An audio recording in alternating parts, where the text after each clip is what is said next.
السلام عليكم ورحمة الله وبركاته. الحمد لله. الحمد لله الذي نحمده ونستعينه ونستغفره ونؤمن به ونتوكل عليه أما بعد.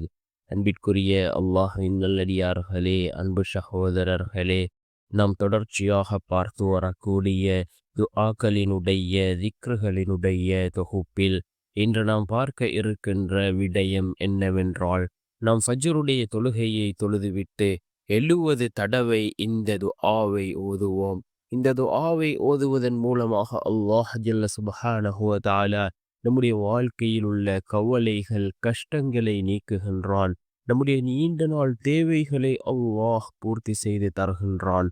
அதே போன்று இந்த துஆவின் மூலமாக அல்லாஹ் நம்முடைய வாழ்க்கையை சீராக்குகின்றான். எல்லா பிரச்சனைகளையும் அல்லாஹ் நீக்குகின்றான். நிம்மதியான சந்தோஷமான வாழ்க்கையை அல்லாஹ் நமக்கு ஏற்படுத்தி தருகின்றான். அப்படிப்பட்ட மிகச்சிறந்த ஒரு துஆவை தான் நாம் இன்றைய வீடியோவில் பார்க்க இருக்கின்றோம். அன்பார்ந்தவர்களே, அல்லாஹ்வின் நல்லடியார்களே, அதிகமானோர் நம்முடைய சேனலை சப்ஸ்கிரைப் செய்யாமல் பார்த்து கொண்டிருக்கின்றீர்கள். நீங்கள் சப்ஸ்கிரைப் செய்து லைக் இடுவதன் மூலமாக நமது சேனலில் உள்ள வீடியோக்கள் இன்னும் பல சகோதரர்களுக்கு கொண்டு போய் சேர்க்கப்படும்.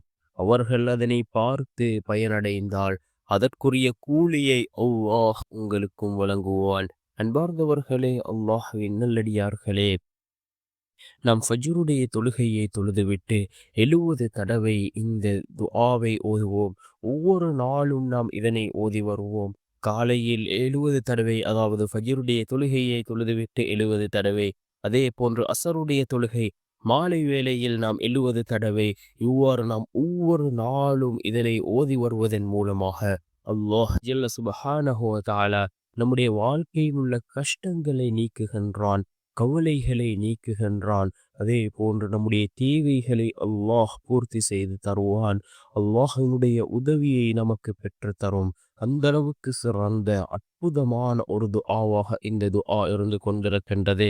யக்கீனோடு ஓதுவோம், இஹ்லாஸோடு ஓதுவோம். அவ்வாறு நாம் கேட்கக்கூடிய துஆக்களே அல்லாஹ்விடத்திலே ஏற்றுக்கொள்ளப்படுகின்றது. நாம் ஓரிரு நாட்கள் ஓதிவிட்டு நம்முடைய தேவைகள் பூர்த்தியாகவில்லை, நான் அல்லாஹ்விடம் கேட்ட துஆ கபூலாகவில்லை என்று கூறுவதை விட ஒவ்வொரு நாளும் ஓதி வருவோம். நம்முடைய துஆ கபூலாகும் வரை ஓதி வருவோம். நம்முடைய தேவைகள் பூர்த்தியாகும் வரை ஓதி வருவோம். நிச்சயமாக அல்லாஹ் நம்முடைய துஆக்களை ஏதோ ஒரு நாள் கபூல் செய்வான். ரசூலுல்லாஹி ஸல்லல்லாஹு அலைஹி வஸல்லம் அவர்கள் ஒரு மனிதருடைய துஆ எந்த விதத்தில் அல்லாஹ்விடத்திலே ஏற்றுக்கொள்ளப்படும் என்று கூறினார்கள். அதாவது அந்த மனிதன் துஆ கேட்டவுடனேயோ அல்லது சிறிது காலம் தாழ்த்தியோ அந்த மனிதனுடைய துஆ ஏற்றுக்கொள்ளப்படும். அல்லது அவருக்கு ஏற்படக்கூடிய ஒரு ஆபத்துகளிலிருந்து அல்லாஹ் அவரை பாதுகாப்பான். அல்லது அந்த துஆவிற்கான பலனை நாளை மறுமையுடைய நாளில் அந்த மனிதன் அடைந்து கொள்வான் என்று கூறினார்கள். அல்லாஹ்வினுடைய தூதர் ஸல்லல்லாஹு அலைஹி வஸல்லம் அவர்கள் என்ன துஆ என்றால், ரப்பிக்ஃபிர்லி வர்ஹம்னி வதுபு அலைய, ரப்பிக்ஃபிர்லி வர்ஹம்னி வதுபு அலைய என்ற இந்த துஆவை ஒவ்வொரு நாளும் காலையில் 70 தடவை, அதே போன்று மாலையில் 70 தடவை நாம் இதனை ஓதி வருவோம். நிச்சயமாக அல்லாஹ்வினுடைய உதவி நம்மை வந்தடையும்.